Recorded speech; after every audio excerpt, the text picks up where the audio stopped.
Well, many people ask me what is a Muslim woman's view of feminism. And I just have to say that I don't have any problem believing that in many aspects men and women have to be equal, especially spiritually. I don't have any problem thinking that spiritually they should be equal, because in the Quran God repeatedly tells us believing men, believing women, fasting men, fasting women, is like these are the people that God is pleased with. And but in sense of our physiology, we're not the same naturally. Everybody knows that it's not it's not a secret thing. A woman gets pregnant, a man cannot. um, but I just see that the society has taken it a little bit too far in terms of, unfortunately, I feel that in terms of women, they want to be equal so much, equal pay, equal job, equal everything. Okay, equal everything. What happens to the kids? The kids have to be really raised by the mother. It doesn't mean the fathers cannot raise them, they can, but it is more natural for the mother to be there. The mother have the meal prepared, the mother have the house ready for the kids when they come home. My mother did that. I never felt one day that my mother wasn't there.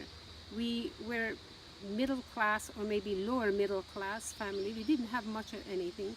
I had only one toy, one doll, and one car. That's all I had. But I felt so fulfilled as I grew up. And then when later on we moved to the United States, I came across many female and had many friends. And honestly, I found that many of them had a lot of emotional issues. And of course, I know a lot of men as well, but I am talking about the women that I met. A lot of it basically, it ended up stemmed into the fact that basically the mother wasn't there for them when they needed, when they came home, when they wanted the arm of the mother. It wasn't there, so they tried to get this love and attention and affection somewhere else, and it was not the same. It didn't always work well for them. So I definitely don't want to impose my thoughts and my ideas on anyone else. This is my experience, my feeling. And it's not just because I'm a Muslim, it's just because I'm human. I feel that God has created us as man and woman and given us each a function.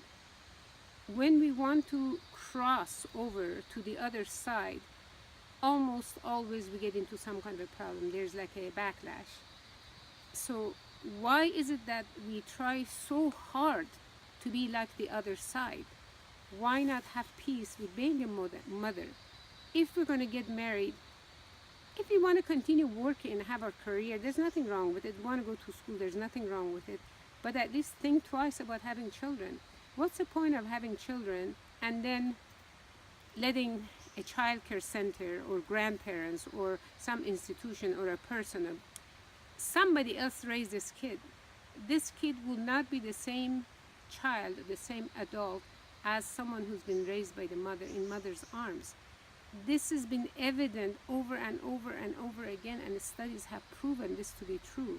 So to what extent, I'll keep asking this again, to what extent do we push for feministic rights, female rights, to the point of taking the right of our own children away?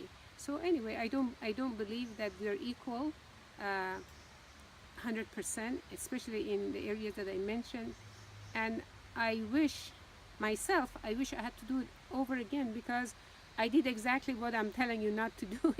I was young, I was secular, I was not religious. I worked.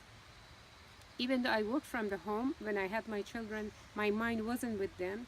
It caused a lot of problems, later on, because the real mother wasn't there.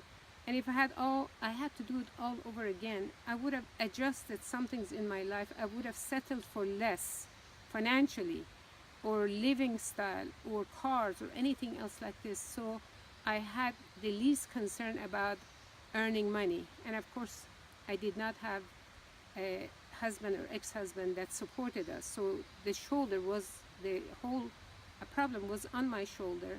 I did my best. But even what I did my best was not good enough, because it did not turn out to be the way I wanted to. Okay, not only that, uh, even if a mother tries her best to be the best mother she could, still we have another element in that society, the peer pressure. Everything that's out there that tell the kids, oh, you should be like us. So the mother is telling them, this is the right way. The society says, no, no, no, this is the right way. So then you're dealing with another element that pretty much is out of your control.